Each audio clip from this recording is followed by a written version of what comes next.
Hola, ¿qué tal? Bienvenidos a Malafama. Hoy tengo el honor de hablar con Harris Whitbeck. ¿Cómo estás?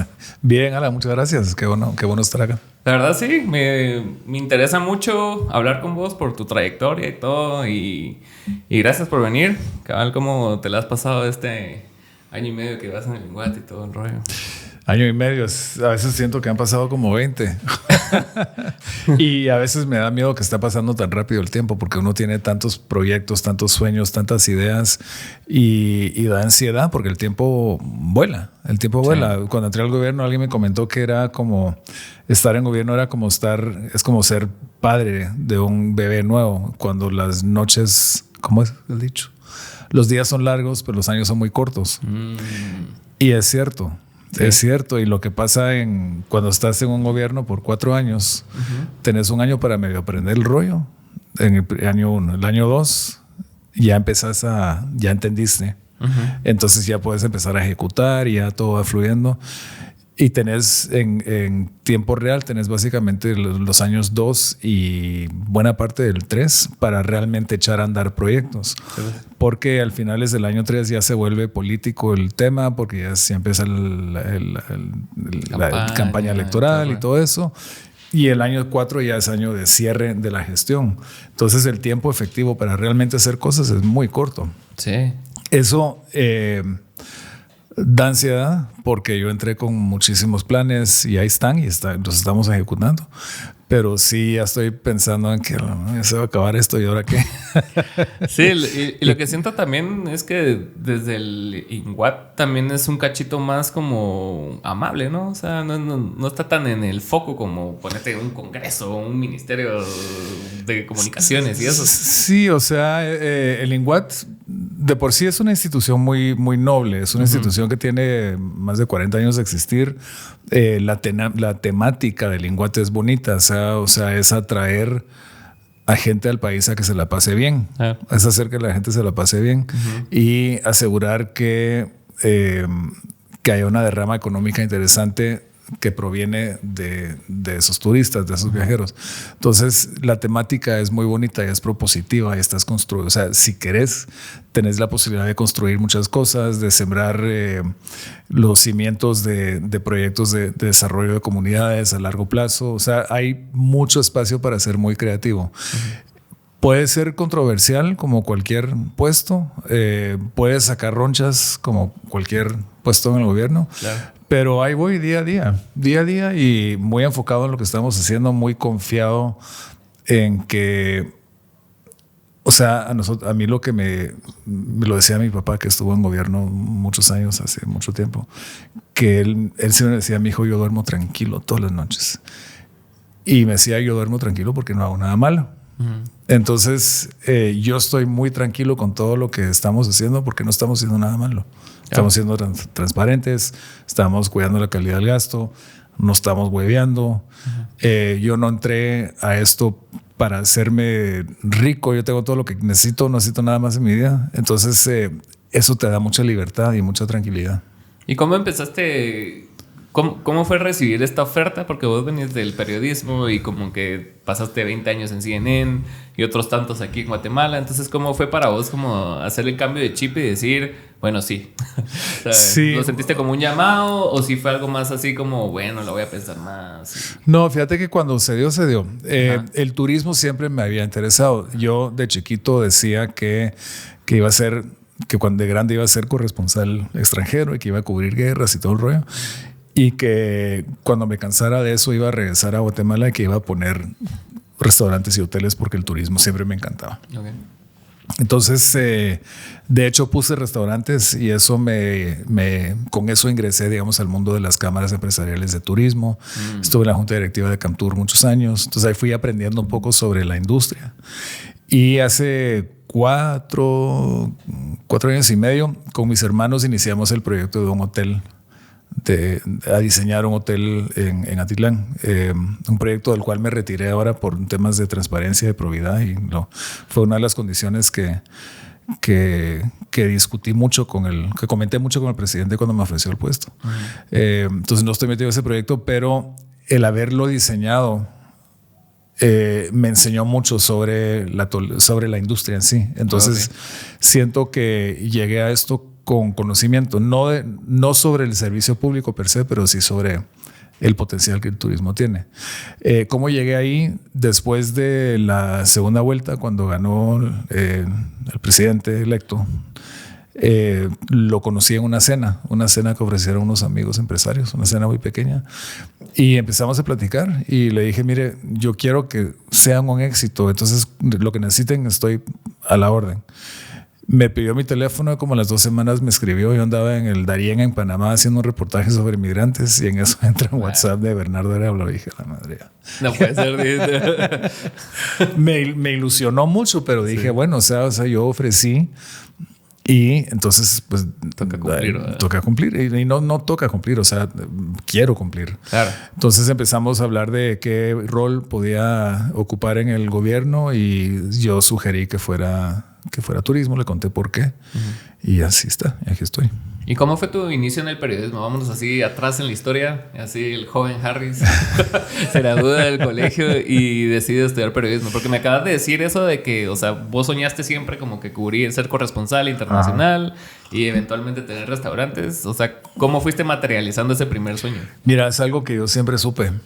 Es algo que yo siempre supe que iba a ser periodista. ¿Te gustaban películas? Así, me gustaban las películas, me gustaba leer. Tenía una tía que tenía una agencia de viajes y que viajaba mucho, y que además escribía y era una lectora apasionada, y yo era muy cercano a ella, y ella me inculcó el amor por la literatura, por comunicar, por aprender cosas nuevas, experimentar cosas nuevas, y desde muy pequeño yo me fui metiendo en la cabeza que iba a ser periodista. Mi primer trabajo fue a los 15 años en la tienda de revistas del Hotel Camino Real, a principios de los 80s, cuando llegaba mucho corresponsal extranjero a Guatemala para cubrir la guerra, el conflicto armado. Y entonces ahí me fui conectando con ellos. Qué interesante, hotel, periodismo. Es que todo fue, todo sí, ahí, o sea, mi vida siempre ha girado alrededor de eso. Ajá. Y cuando yo escribí un libro de memorias durante la pandemia, y al hacer un poco de investigación sobre la historia de mi familia, descubrí que mi bisabuelo paterno había sido corresponsal de guerra en la guerra de las Indias en Estados Unidos. O sea, the Indian Wars en Dakota del Sur, el lejano oeste. Y encontré algunos artículos que él había escrito en internet. ¿De qué parte es tu familia?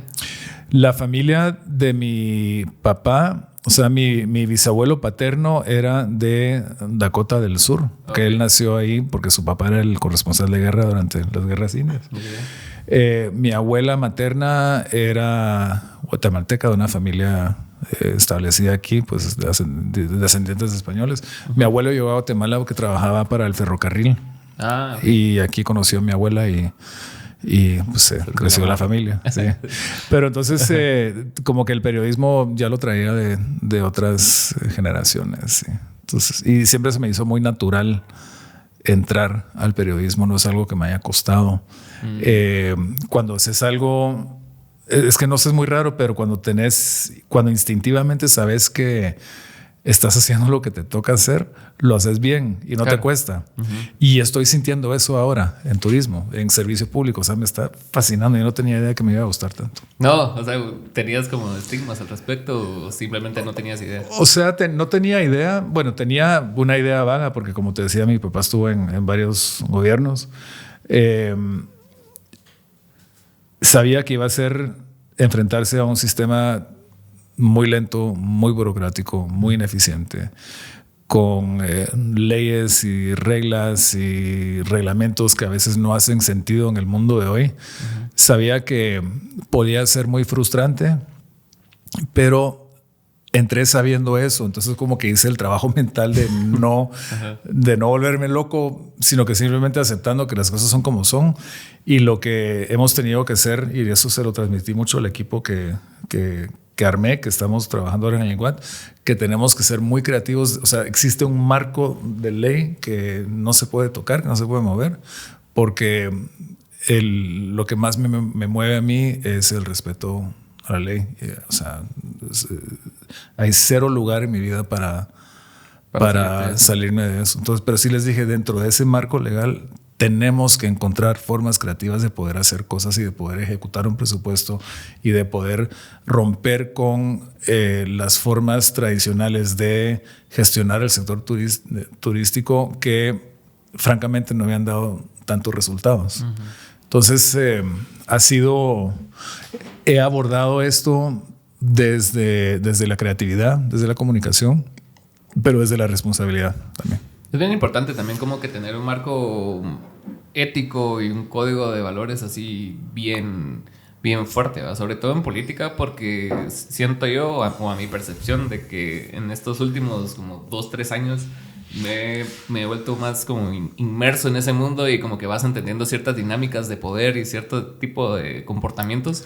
Es como, porque siempre hay gente como que picándote las costillas, ¿verdad? Es así, no lo estoy diciendo en voz, pero en general es así como hay operadores políticos, hay como un montón de incentivos así bajo la mesa. Entonces como que el mantener una línea ética se hace bastante, a veces, en ciertos casos, como difícil, ¿verdad? O sea, ¿vos de dónde decís que viene esta fortaleza y decir así como que no, este es mi marco ético y de aquí no se mueve, pues, ¿va? Cero flexible?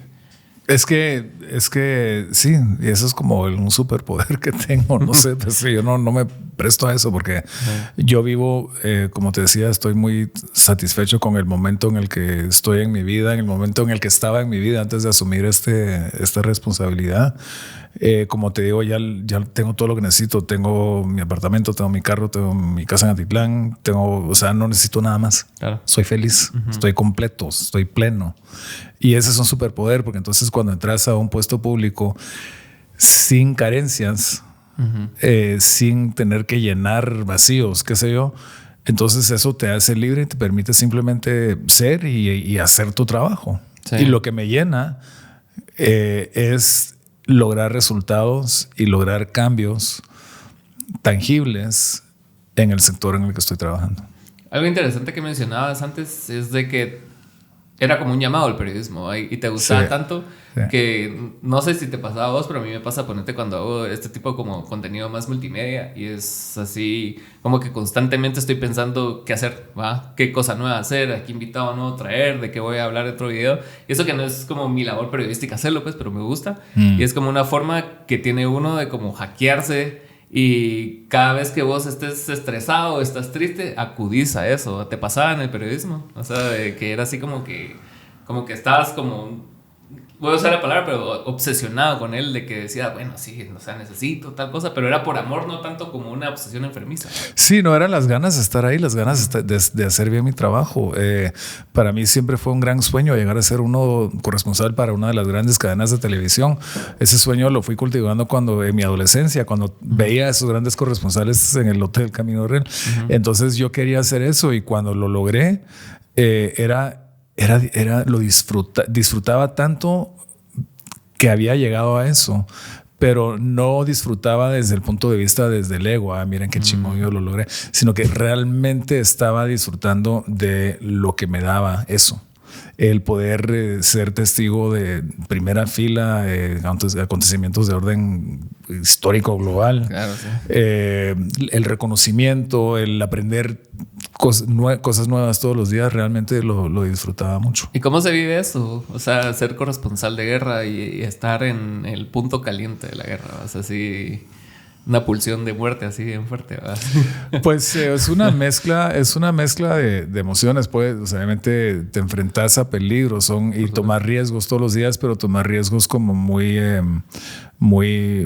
analizados. O sea, claro. O sea, como que yo, como te digo, trabajaba para una cadena importante, para CNN, una cadena muy importante que se ocupaba mucho de cuidar a su personal en situaciones de conflicto. Entonces, estuve sujeto a momentos muy difíciles y muy peligrosos, pero me sentía muy protegido. O sea, y además, o sea, antes de mandarte a esos lugares te mandaban a hacer cursos de entrenamiento para entender las dinámicas de un campo de batalla, primeros auxilios, qué hacer si te secuestra. O sea, te dieron una serie de herramientas en un entrenamiento militar. Sí, claro, o sea, sí. Entrenamiento militar. Y eso ya con esa información yo estaba confiado, estaba tranquilo. Entonces, sabiendo que yo sabía eso, confié en mí mismo. Okay. Y esa confianza en mí mismo me dio la serenidad que me permitió que no me volviera loco viendo pasar un misil o babosadas así. Sí, se presta mucho a eso, ¿no? O sea, así como situaciones de mucho estrés y encima tenés que hacer tu trabajo y... No sé si es como que se ve en las películas, porque a veces en las películas donde están los corresponsales de guerra, es así como que a veces los meten a todos en un microbusito y se van y... No, sí, es así. Sí, es así. Ah, la gran. Sí, es así. Y cómo... Qué interesante, o sea, y cómo podías lidiar con ese estrés, o sea, aparte del amor por el periodismo, digamos, o sea, cómo... ¿Qué hacías? O sea, cuando estabas en esos lugares... Pues mira, en el momento uno está tan enfocado en hacer su trabajo, además como era televisión, era una cadena de 24 horas, teníamos que estar alimentando a la bestia cada hora con información, ¿verdad? Sí, claro. Entonces el nivel de trabajo era bastante alto y yo tenía como que cumplir con varias tareas, tenía que hacer, o sea, como investigar el tema que me tocaba informar para tener contexto, tenía que entrevistar con esa active listening que mencionaste anteriormente. Tenía que asegurarme de que la logística de poder recabar información, escribir mi guión, editarlo, transmitirlo, que llegara a tiempo a Atlanta y estar listo para estar transmitiendo en vivo. O sea, tenía que estar muy enfocado. Sí, pues. Y alrededor de eso estar enfocado en la misión, tenía que estar enfocado de cuidarme de que no me quebraran el culo. Sí. Entonces, pero el chiste era estar enfocado. Claro. Y el estar enfocado en algo a mí me da serenidad porque estoy viviendo en el momento absoluto. Y si algo aprendí en la vida es que estar en el momento es cuando realmente estás vivo y es cuando más viable sos. Estar en el momento te hace inmune al miedo, porque el miedo es el futuro, ¿verdad? Y el futuro es incierto, nadie sabe qué es el futuro, entonces de ahí es donde viene el miedo. Okay. Pero si te das cuenta que el miedo no está fundamentado en realidades, porque está fundamentado en conjeturas, sí. Entonces ahí como que pierde su potencia, digamos. Uh-huh. Entonces, y el pasado ya pasó. Sí, claro. Ajá. Entonces, sí, eso ha sido una gran lección de vida y eso me da mucha serenidad que aplico hoy en día. Y entrabas como en un estado como de flow, ¿no? O sea, al hacer tu guión y al hacer todo tan hiper enfocado que era así como que sí, yo no todo sabía. Funcionaba porque funcionaba, ¿no? Sí, yo no sabía. Me decía un productor que trabaja mucho con él que regresábamos de recabar información y todo, y yo abría mi computadora y me ponía a escribir el texto mientras él armaba todo para editar y no sé qué. Ajá. Y se burlaba de mí porque decía que yo llegaba, abría la computadora, la abría, me ponía a escribir y de repente como que solo como que me salía todo. Me salía el texto y porque empezaba y cuando sentía ahí estaba el guión hecho.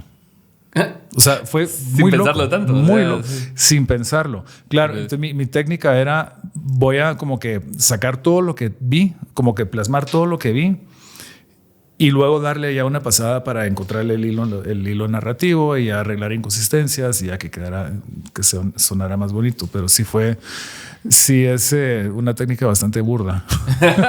Pero es pura memoria muscular también, ¿no? O sea, así como que te entrenaste tanto tiempo en observar y en ver las cosas que sabías automáticamente cómo plasmar eso en palabras, ¿no? Sí, cómo plasmarlo y cómo destilar lo más importante de todo lo que escuchaba. O sea, porque yo sabía que tenía tal vez 1 minuto 30, 1 minuto 40 segundos para poder contar la historia de lo que había visto en todo un día, ¿va?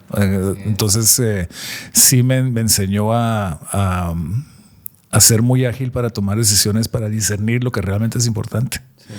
Y plasmarlo. Y eso me ayuda mucho en lo que estoy haciendo ahora. Sí, claro. O sea, como que ver entre todo como la maraña de información que tenés es así como que, bueno, esto. Ajá. Y como que el detector de bullshit lo tengo súper bien afinado. Sí, sos bueno para leer a las personas, digamos. Sí. O sea, como que te gusta como entablar conversaciones para como leer a la otra persona, algo así, ¿no? Sí, o sea, leerlas y también como que a nivel energético se siente. Uh-huh. Sí, estoy como muy conectado con ese instinto que traemos todos. Sí, es cierto. Algo que mencionabas que está bastante interesante también es como que el vivir el momento. Yo creo que perdemos eso tanto en este mundo hiperestimulado, de que todo el tiempo te entran mensajes, estás así con una pantalla enfrente y se te va la vida, se te va el día a veces. Sí, es así como que sí. vos estás contestando solo mensajes o correos o lo que sea que hagas. Sí. Y el perder el enfoque del presente como que causa también todos estos problemas de salud mental que estamos viendo ahora. Sí. Exactamente. Y tenés toda la razón. O sea, cuesta mucho más hoy en día vivir en el momento porque hay tantos estímulos.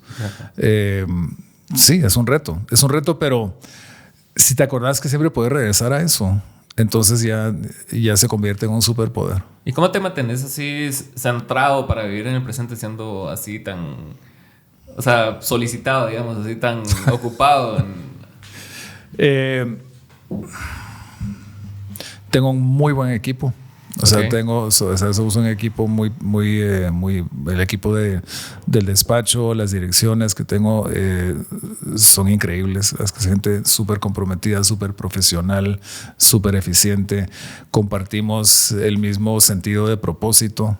Todos estamos ahí no por querer ser políticos, sino por realmente contribuir a algo, y eso es invaluable, ¿no? Eso es bien importante. Eso es bastante relevante también, ¿no? O sea, como que el no pensar tanto en como un tipo de reelección, ¿va? Porque yo siento que eso también te nubla un cacho, ¿no? Es así como que estás 2, 3 años pensando en cómo te vas a reelegir el cuarto, ¿va? Y creo que eso nubla mucho la vista de muchos políticos de siempre, ¿no? Sí, pero por otro lado, tener tan poco tiempo, como decía anteriormente, sí, es complicado. Sí. O sea, obviamente lo que estoy haciendo yo es tratando de aprovechar al máximo ese tiempo para no solo entregar proyectos, pero también dejar proyectos echados a andar que puedan seguir vivos pase lo que pase en el siguiente gobierno, ¿verdad?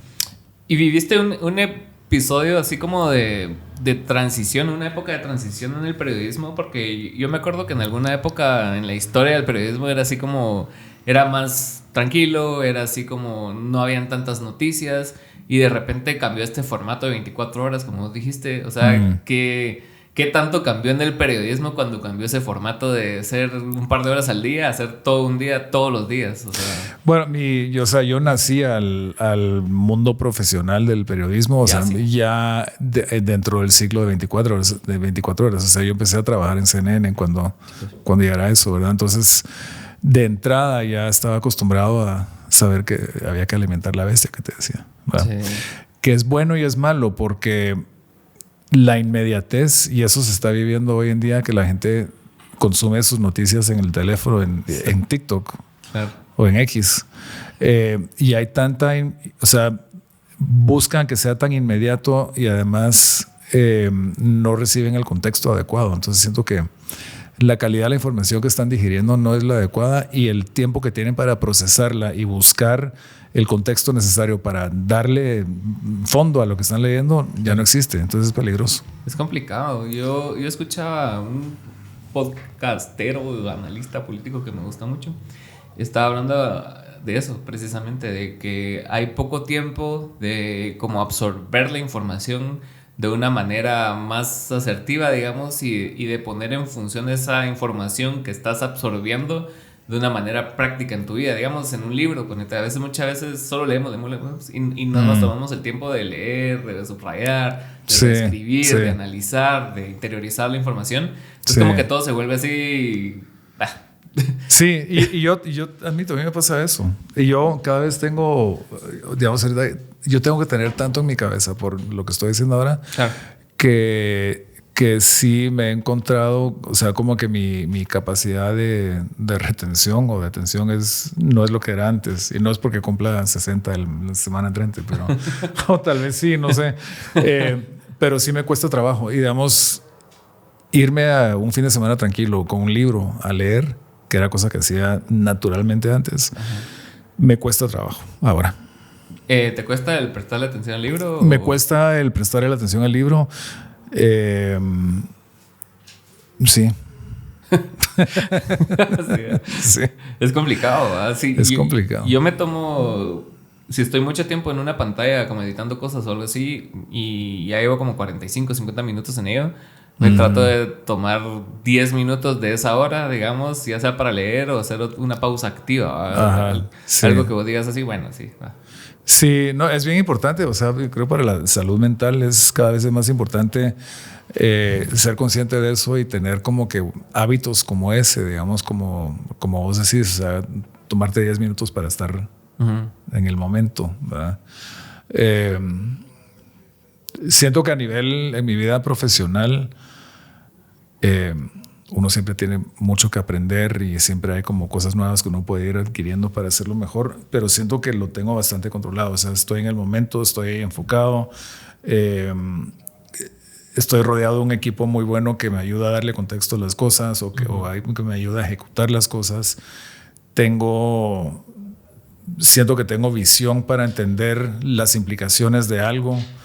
He ido desarrollando un instinto político, si querés. Yo no me considero un político, pero sí he descubierto que puedo analizar cosas en función de los efectos políticos que puedan tener. Okay, sí. Y eso es bien interesante. O sea, a mí lo que me encanta lo que estoy haciendo es que estoy conectándome con habilidades que yo traía que no, ahí las tenía, no sabía.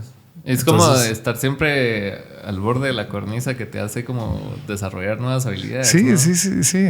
Y es bonito. Y eso es lo que te mantiene vigente, te mantiene productivo, en capacidades de contribuir a la sociedad. Okay. Sí. ¿Podrías poner un ejemplo de esos instintos? O sea, como, no sé, alguna situación que te ha pasado. O sea, específico no, pero sí me he encontrado analizando el efecto que alguna acción mía pueda llegar a tener. Okay. Yo antes de entrar a esto no había dimensionado el poder que un director de ENGUAT puede llegar a tener, no solo el poder, digamos, material dentro de la institución, sino el poder de sus palabras y de sus acciones. Sí. Y es grueso, o sea, es fuerte, sí, es fuerte. Y lo dimensioné muy, muy rápidamente y me alegra haberlo hecho porque yo creo que eso me permite actuar con mayor responsabilidad y con mayor respeto hacia el cargo y hacia los efectos que pueda tener. Y siento que hay líderes en el mundo que no entienden eso. O sea, es así como que miras tweets de Donald Trump o de Javier Milei. Y empezamos a hablar de eso porque... Pero o sea, solo para ejemplificar un poco, que a veces solo sueltan algo visceral. Sí. Como que pierden conciencia de lo que representan ellos para su país y para el mundo. Exactamente, sí. Entonces, regresando como un ejemplo específico, o sea, sí me acuerdo claramente una vez que me encontré como que me vi a mí mismo pensando, bueno, si digo esto, van a asumir esto, entonces pueden llegar a hacer esto. ¿Va? O sea, es como muy...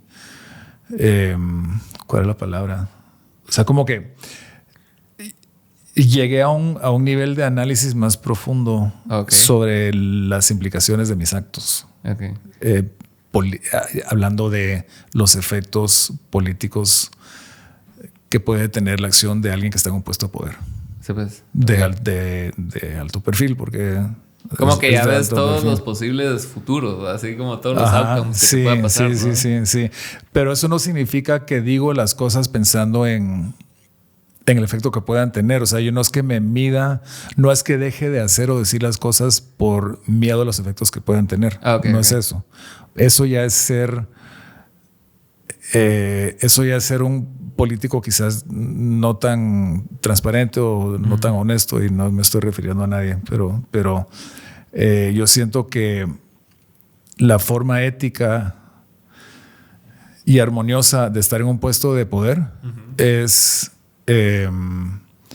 no accionar en base a lo que puedas conseguir, sino accionar en base a lo que puedas, a los resultados que puedas dar. Sí, pues, al servicio. Ya te caché, sí. Yeah.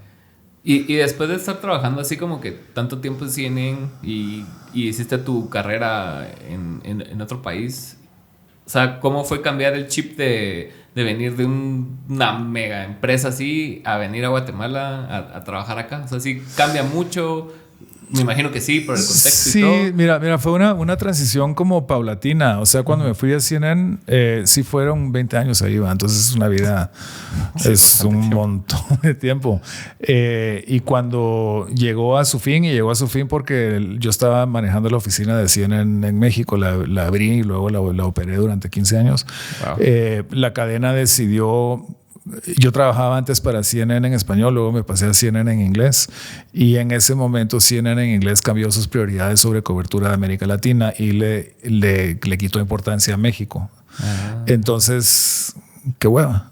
O sea, como que ya no había mucho para mí ahí. O sea, y yo creo que ellos tampoco como ya sus intereses eran otros, entonces hicimos un como divorcio muy amistoso. Salí con súper buenas condiciones que me dieron la libertad para realmente tomarme un tiempo para decidir qué quería hacer. ¿Y esos cambios por qué suceden? O sea, ¿es aleatorio o simplemente hay cosas más importantes? Sí, o sea, yo creo que para ellos fue una decisión de negocios. O sea, dijeron, ¿para qué vamos a seguir metiéndole tanto dinero a cubrir América Latina cuando la historia se está dando más en Medio Oriente, que era lo que estaba pasando? Y de hecho, yo los últimos 3, 4 años de mi carrera viviendo en México las pasé más en Medio Oriente que en México. Pero bueno, el tema es que dije, me voy a tomar tiempo para ver qué quiero hacer en mi vida. Son 20 años, o sea, sí es fuerte porque además yo desde niño sabía que iba a ser corresponsal y de repente lo fui y de repente ya no. Pero casi que la misma semana, bueno, no, la última entrevista que hice yo en CNN llegó a México un concierto era Miguel Bosé, Chayanne, Shakira, Ricky Martin y no sé qué más, pero hicieron un concierto grande en Ciudad de México para recaudar fondos para una fundación. Y llegó la invitación a la oficina para cubrirlo. Yo nunca he cubierto entretenimiento, pero dije, no, o sea, para ir a entrevistar a estos de repente sí me llama la atención. Sí, eran los monstruos.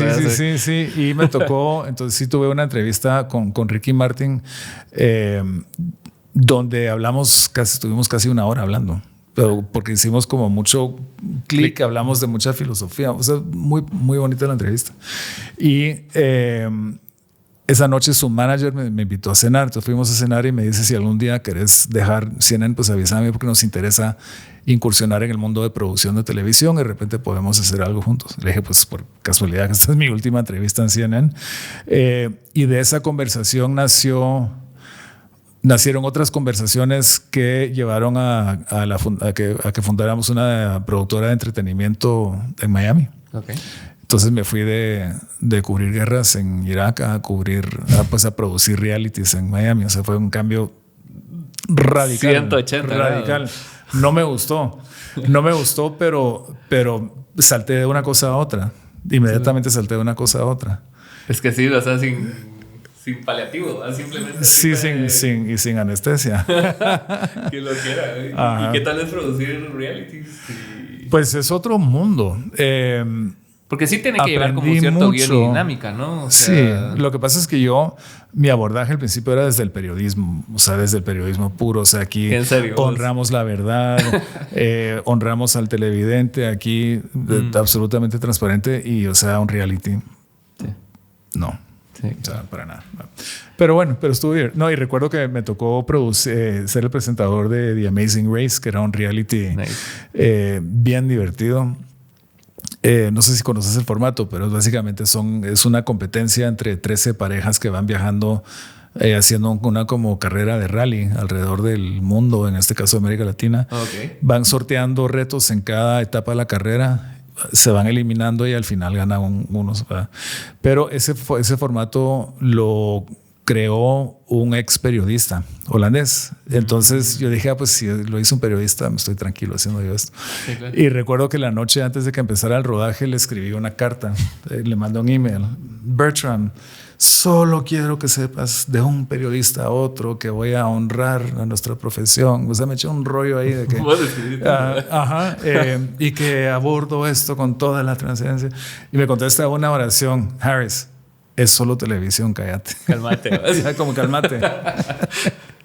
Es que también hay reality de reality. Porque esos de concursos, así como medio extremos, todavía tienen una función de entretenimiento más más lúdica, más así de... o sea, sí. Versus un Big Brother, versus un... Exacto. No sé, Kardashians o lo que sea. Sí, Que es más de estar así de polémica y de ruptura y sí, todo así el rollo. O sea, a mí ese no es mi rollo. Hay lugar para eso en el mundo, no lo estoy criticando. Indudablemente, pues. Pero no era mi rollo. Pero bueno, entonces después de eso decidí regresarme a Guatemala. Y eso fue en el 2012, 2013. Empezó todo el movimiento ciudadano, la lucha contra el sistema corrupto, y ahí me fui involucrando en algunas actividades ahí ciudadanas.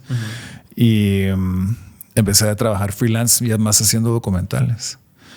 Hice los restaurantes y aquí estoy. ¿Y qué tal es trabajar en documentales? O sea, ¿sí te gusta? Sí, es otro rollo. O sea, tenés tanto tiempo para desarrollar un tema. Es bonito, es bonito. ¿Vos has visto ese documental que se llama Icarus? Que estaba en Netflix, no sé si sigue, pero es acerca de del dopaje ruso en las Olimpiadas. Pero no sé. Pero desde hace varios años. Sí. Viejo, sí. Creo que en algún momento lo vi. Y lo interesante de ese documental, o por lo menos a mí me parece interesante por eso, porque lo que quería él era como demostrar inicialmente de que dopándote podías competir mejor en bicicleta, ¿va? Porque estaba el tema de Armstrong y todo ese rollo. Y estaba siendo asesorado por un ruso. Y después, conforme avanza el documental, él se va dando cuenta de este escándalo y como que pivotea el documental de él a todo este rollo ruso. Y qué interesante. Sí, la verdad, sí. ¿Te ha pasado eso en algún momento de que vos querías como que buscar A y aparas en claro, C? Creyendo que la historia iba a ser X y resultaba siendo otra. No, eso pasaba cada rato. Y lo que me liberó del estrés que eso implica era justamente reconocer que uno no está en control de la realidad. O sea, uno va, porque a veces pasa, digamos, que el periodista dice, bueno, la nota es tal y tal cosa y va a hacer todo lo posible para conseguir la información que valide lo que él quiere que sea la historia. Claro. No siempre es el caso. Y a veces, yo creo, o sea, no a veces, uno lo que tiene que hacer es estar abierto a la posibilidad de que uno tiene que ir a cubrir lo que es y contar la historia que es y punto. Me gusta que no te clavas mucho como o sea, no tener reparos en cambiar o en adaptarte a una cosa nueva. Es así como que creo que viene de tu yo periodista, o sea, de empezar con A y decir, bueno, y si es B, también es bueno, pues. Entonces, sí, o sea, no hay mucho apego en mi vida. Eso está bueno, ¿no? O sea, y me contabas que hablabas de filosofía con Ricky Martin, o sea, ¿qué cosas te interesan a vos, así, en ese plano? Me interesa... Pues eso fue años después, durante el año previo a la pandemia. Del año de la pandemia empecé a interesarme más por temas de meditación, budismo hasta cierto punto. He medio como que metido el dedo del pie en el mar del budismo. Claro, me llama mucho la atención. Creo que no solo es una gran manera de vivir, pero es una gran manera de vivir que te da muchas herramientas que te mantienen bastante bien. Entonces me interesa mucho. Sí, sabes que algo me cambió el chip a mí en la vida. Fue otro documental, el de Jim Carrey, cuando se convierte en Andy, ¿qué era? Kaufman. Sí, Andy Kaufman, sí. Ajá. Sí. Y a raíz de eso, como me empezó a salir, como te empieza a salir contenido relacionado. Ajá. Entonces me empezó a salir un ex periodista, creo que también trabajó en CNN, no estoy seguro, y escribió un libro que se llama 10% Happier. No, sí lo conozco. No, él trabajaba para ABC News. ABC. Ese libro a mí me encantó. ¿Verdad? Sí. Es que, y la premisa es buena porque él era una persona así como que bien metida en el mundo del periodismo. Sí. Y me gusta ese concepto de, o sea, no trates de cambiar tu vida al 100%, sino que con 10% que cambies día a día, hábitos y todo. Sí.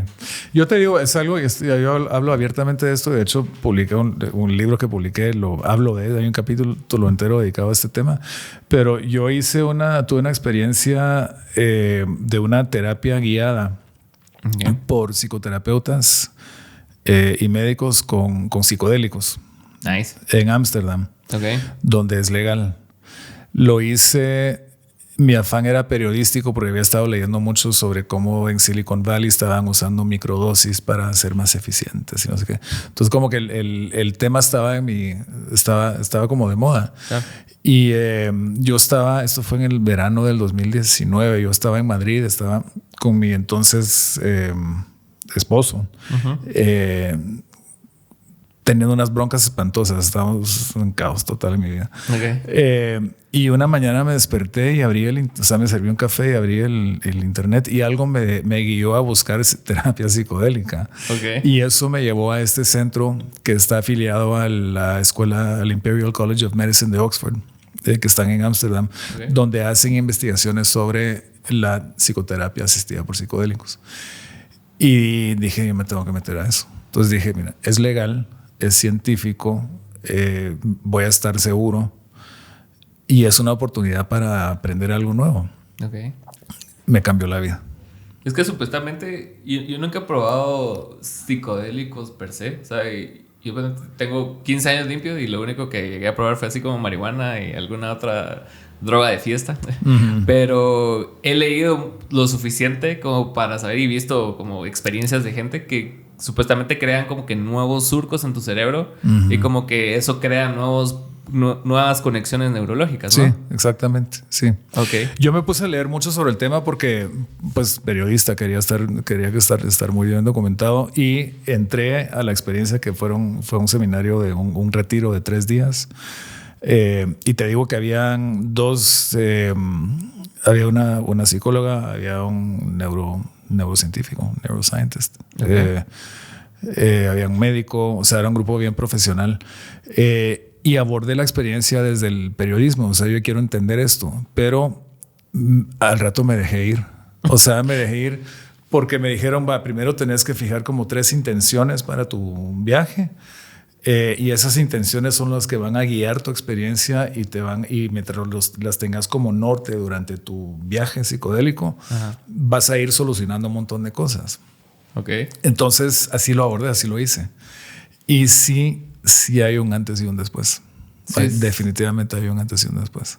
¿Y cómo fijaste esos 3 propósitos? ¿Basado en tu relación con tu pareja o simplemente era un quest personal? No, la primera y más importante era que yo tenía un bloqueo creativo muy fuerte.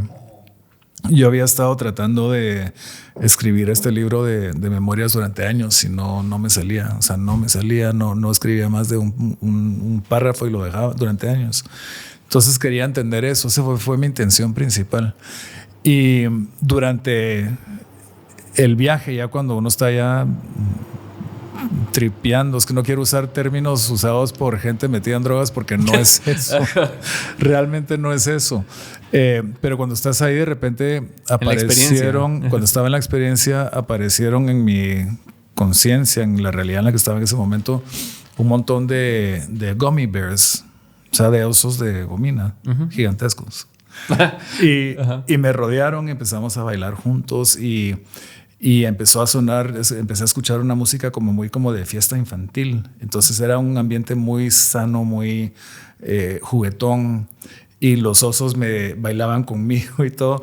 Y de repente escucho que me empiezan a susurrar la palabra Calíope, Calíope, Calíope, Calíope. Estaba suficientemente consciente como para poder apuntarlo porque tenía una libreta de apuntes. Entonces apunté Calíope y sigo todo el rollo. Bueno, al día siguiente me despierto y me meto a buscar Calíope. Y ahí descubro que Calíope era la musa de la creatividad en la antigua Grecia. Okay.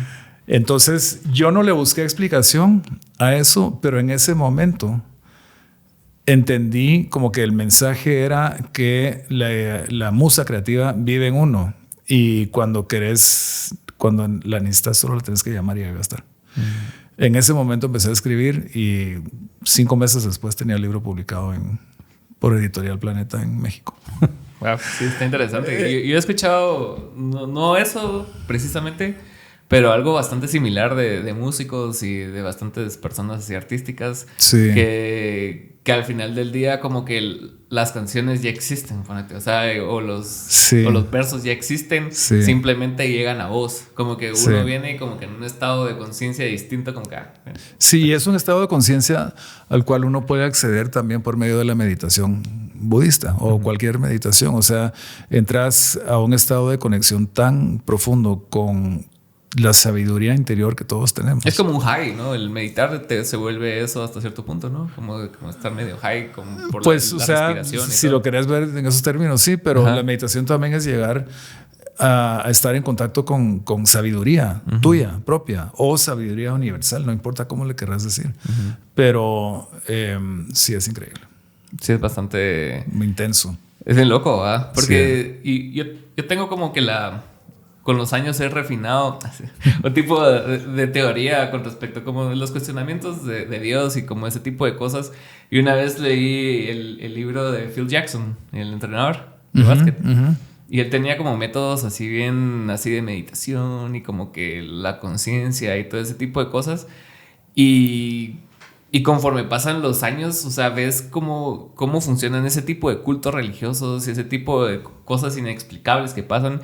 Y para mí muchas veces es como que la sincronización en que todos están dispuestos a recibir como lo mismo, ¿va? O sea, adentro de una iglesia, ponete, todos están en silencio y es un ritual, te paras, te sentás, te paras, te sentás. Y como que se vuelve una hipnosis. Exacto, y es potente. Exacto. Y puede ser muy bueno. Ajá. Sí. Entonces, a lo que iba era así como que, o sea, no sé si existe Dios o no, ¿va? Pero sinceramente creo que mucho de lo que creemos que Dios es viene de nosotros, ¿verdad? Claro. Y es algo que construimos así por redes de años de pensamiento y energía, ¿verdad? Totalmente. Y yo me conecté con eso, en esa experiencia. Y he tratado de llegar a ese nivel de conciencia interna o apelar a ese nivel de conciencia, porque ahora sé que comprobé que está adentro, como está dentro de todos, por medio de la meditación o largas caminatas. Por ejemplo, yo cuando estoy en Atitlán, a donde trato de ir lo más que pueda, salgo a caminar generalmente solo y camino unos 8 o 10 kilómetros y me meto a la montaña y todo. Y ese momento de estar simplemente poniendo un pie enfrente del otro es muy meditativo y te transporta. Yo hice parte del Camino de Santiago en España. Hice como los 100 kilómetros. Y fue la experiencia espiritual más profunda que he tenido, porque el camino... ¿Cuántos kilómetros dijiste? Fueron 100. Fue un pedacito. 100. Pero no tenías que preocuparte de nada más que poner un pie enfrente del otro, porque el camino te llevaba. Y es un camino que se forjó hace más de 1000 años por peregrinos de toda Europa. ¿No? Entonces vas caminando ahí, te conectas con un sentido de fondo histórico tan profundo y te pones a pensar en que estás caminando por el mismo camino donde tanta gente caminó por penas o por alegrías o por pedir perdón o por agradecer o pedir un milagro, y esa energía es palpable. Si te permitís conectarte con eso, está ahí. Entonces, bueno, no sé cómo paramos hablando de esto, pero por culpa de Ricky Martin. Por culpa de Ricky Martin, sí. Pero sí es un ejercicio bien importante, siento yo, el caminar en el sentido de hacer fluir las ideas, porque a mí me pasa también, yo soy bien caminador, pero soy más caminador de ciudad. Ajá. Entonces, cuando voy así, hace poco fui a México y hace 2 años fui a Argentina, y como que no lo llamo tanto como para conectarme con la ciudad, pero sí te da mucho de lo que es la ciudad el conocerla caminando, ¿va? Sí, incluso acá, ¿va? Es así como que caminas y ves las cosas, ves las realidades, porque muchas veces tenés una idea, ¿va? Y vas a una zona caquera, ponete Palermo en Argentina o algo así, y todos canchitos y todos altos, ¿va? Pero después pasas una cuadra después de Palermo y hay alguien tirado en la esquina, ¿va? Sí, claro. Te decís así como, bueno, sí, es Latinoamérica, ¿va? Sí, total. ¿Y qué planes tenés ahorita con el Linguat? Que me dijiste que este año es como que ya más, como que ya tenés más el know-how de... Pues mira, lo que vamos a construir consolidar lo que hemos venido construyendo. El primer año se trató de realizar varios esfuerzos para cambiar la narrativa que se estaba dando sobre Guatemala en el extranjero, o crear una narrativa sobre lo que se daba en el país, porque me di cuenta que en muchos mercados la gente no sabía que existía Guatemala. Entonces le metimos muy duro al tema de mercadeo, buscando como acciones de mercadeo muy creativas, muy diferentes, de muy alto impacto. Cosas como, contratamos con National Geographic una edición especial que salió el mes pasado, 160,000 ejemplares distribuidos en Inglaterra específicamente. o sea, hay un sinfín de cosas que hemos venido haciendo. O sea, creamos una campaña que se llama Guatemala Solo en tus historias, que es una campaña de publicidad, que es la historia de una pareja, una alemana y un español que vienen a Guatemala, pasan un mes en el país, ellos van subiendo sus historias a redes y van contando lo que ellos vieron en Guatemala. O sea, una campaña muy bien producida, con altos niveles de producción, que está rindiendo muy buenos resultados. Iniciamos conversaciones con varias líneas aéreas para que empezaran a voltear a ver a Guatemala, que ya ha rendido frutos. O sea, Air Canada anunció un vuelo de Montreal a Guatemala esta semana. Entonces va a haber un vuelo directo de Guatemala a Montreal, que va a ser muy bueno porque además va a permitir mucha conectividad de Europa hacia Guatemala, que nos abre ese mercado, o sea, nos amplía ese mercado. Estamos invirtiendo más en mercadeo y estamos siendo más creativos y quizás más audaces a la hora de pensar en cómo gastar el dinero. Y está rindiendo frutos. Este año y el año entrante tenemos que seguir construyendo sobre eso, y también estamos invirtiendo más en infraestructura turística, trabajando estamos trabajando con comunidades, escuchando a las comunidades, porque creemos mucho en el turismo liderado por comunidades, porque eso crea destinos y productos turísticos auténticos. Sí, claro. Y lo que Guatemala ofrece, que no ofrece nuestra competencia en la región, es autenticidad de experiencias.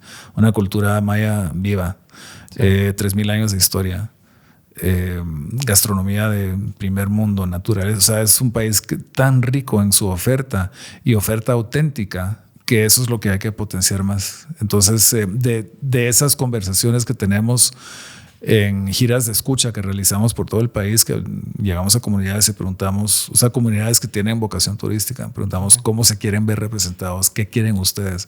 De esas conversaciones salen ideas que ya nos ayudan a forjar planes de inversión. Eso está interesante, lo de las escuchas. O sea, ¿vos elaboraste ese plan o es algo que existía? No existía, pero la idea salió de una conversación que tuve con una gran amiga que es antropóloga cultural, y estábamos hablando justamente del hecho de que en Guatemala nadie se escucha. Sí. Y de ahí salió la idea y la fuimos desarrollando. De hecho, la primera gira de escucha que fue a Petén, ella iba, como que ella me llevó a facilitar algunas de las conversaciones, y fueron muy productivas.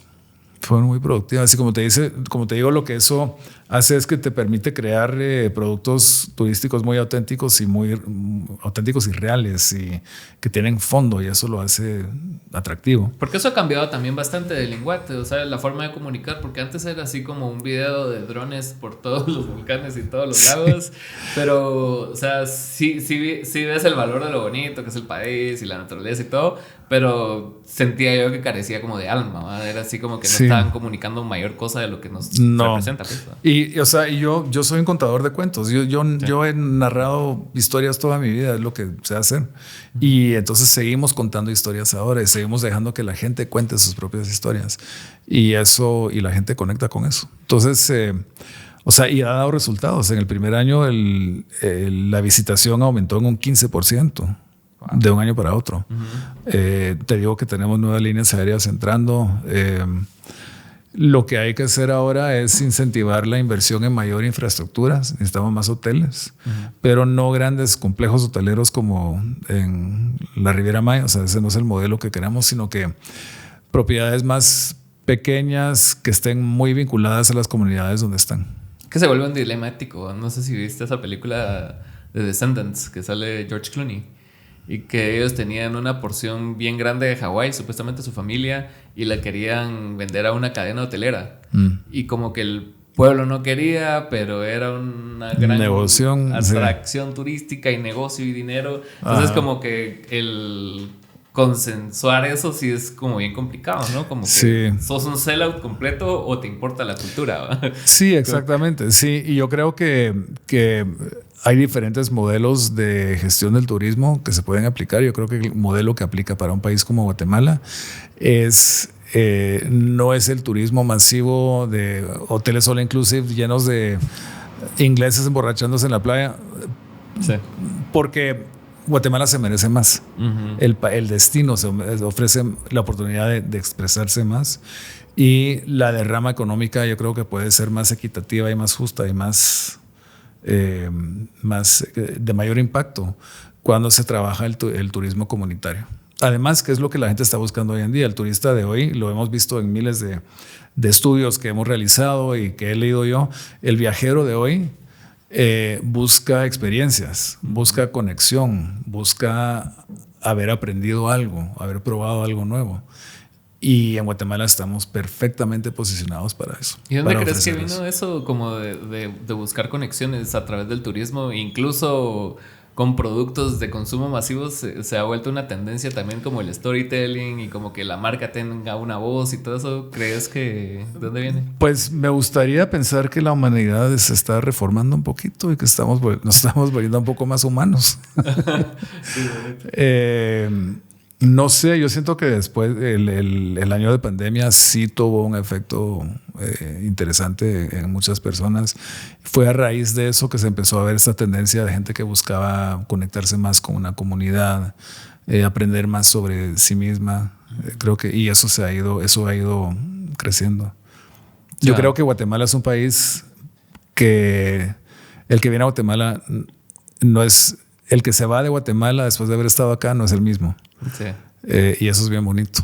¿Y crees que ese feeling te lo dio también como tu tiempo en Atitlán y todo eso? Como que el estar un cacho más conectado como que con la Guatemala real, digamos. Yo creo que sí, digamos, el año de la pandemia la pasé allá, en Atitlán, solo con mis perros. Porque estaba recién divorciado, entonces no quería saber nada de nadie.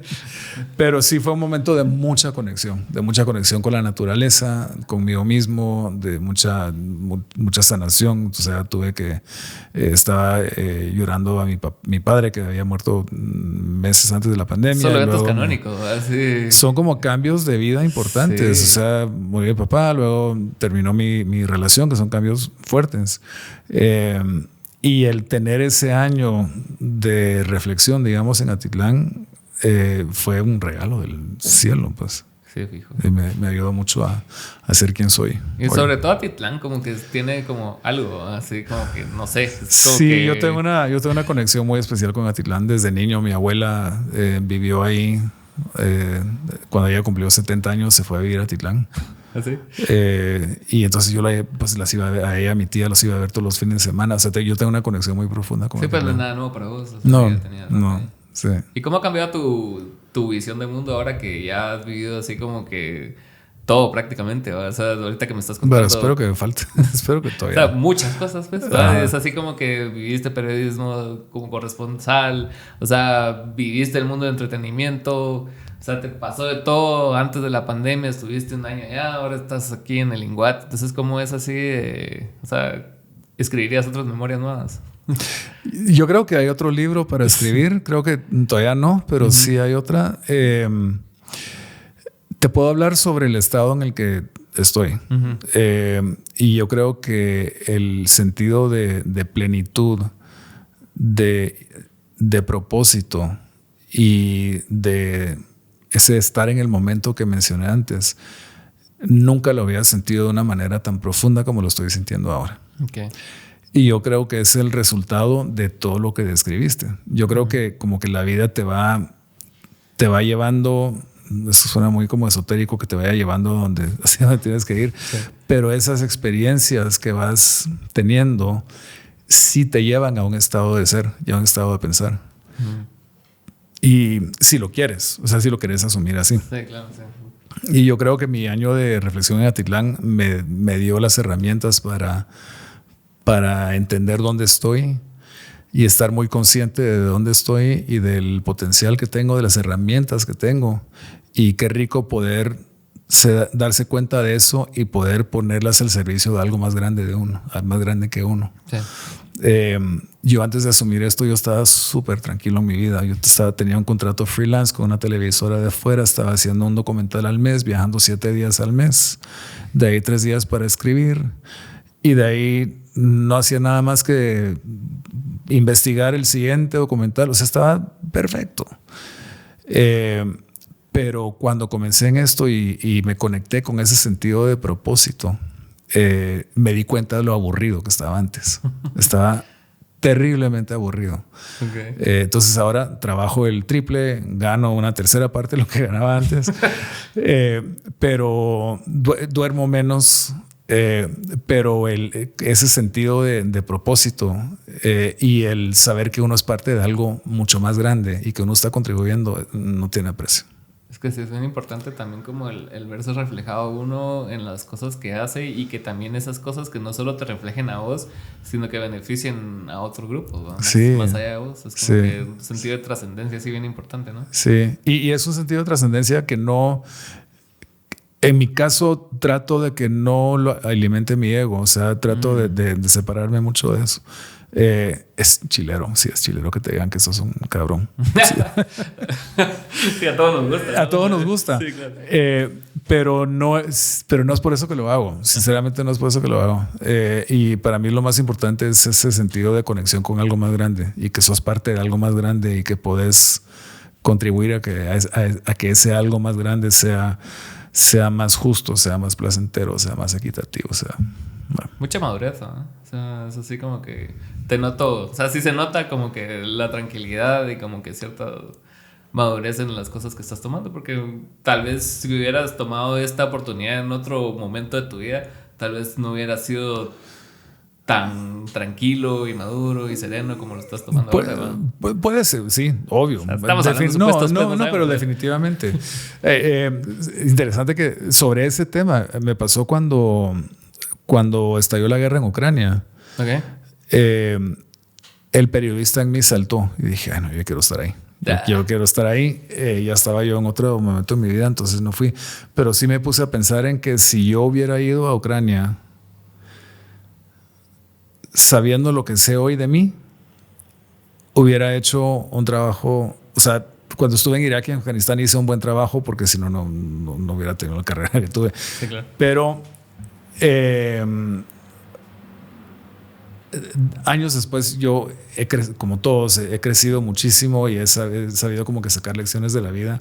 Y si yo hubiera podido aplicar esas lecciones cuando yo tenía 30 años en Irak, hubiera sido algo aún mejor. Sí. Entonces el estar consciente de esas lecciones que te va dando la vida y como que asumirlas y nutrirlas, eso para mí es el secreto de vivir en plenitud. ¿Y no te costó como la transición? Esa era una pregunta que tenía al inicio y se me fue. Pero ahorita que trajiste eso del periodista en voz, el como dejar esos como shots de adrenalina que te da ese tipo de trabajo, pues, o sea, como que el pasar de estar de corresponsal a algo más de oficina, ¿no te costó así como que para tu cuerpo que está acostumbrado al estrés y a todo ese tipo de cosas? No, porque es otro tipo de estrés el que manejo, es otro tipo sí, tipo de adrenalina la que corre por mis venas ahora. Pero no, la verdad es que ha sido una transición muy, muy natural, ha sido muy natural. De nuevo, siento que las herramientas que desarrollé siendo periodista las puedo aplicar hoy perfectamente bien y que me están ayudando hoy a hacer bien mi trabajo. El poder entender de dónde vienen las preguntas de un diputado o de un periodista o de un colega o de un comentarista, el tener esa capacidad de entender de dónde vienen, porque uno como periodista va desarrollando esas habilidades, sí. Es muy valioso. El aprender a tomar decisiones rápidas, el aprender a discernir, a entender qué es importante y poder tomar una decisión de una manera muy rápida es una gran herramienta y eso lo aprendí en el periodismo.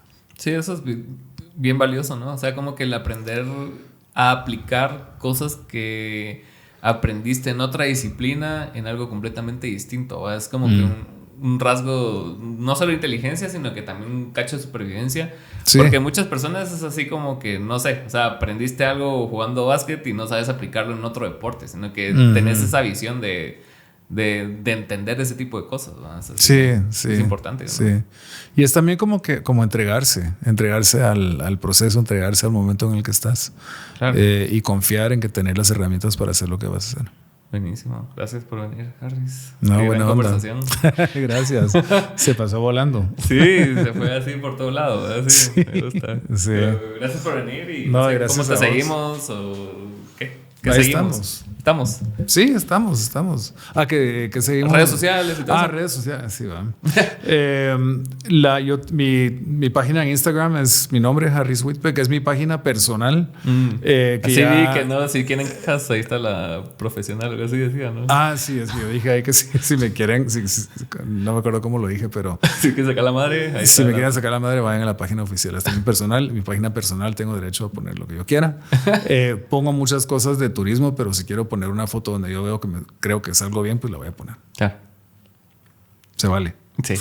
Y de ahí la página de Inguat es, creo que es Inguat oficial. Ahí te mando para que lo... Va. Está bien. Bueno, anda pues. Ok. Por bien. Gracias.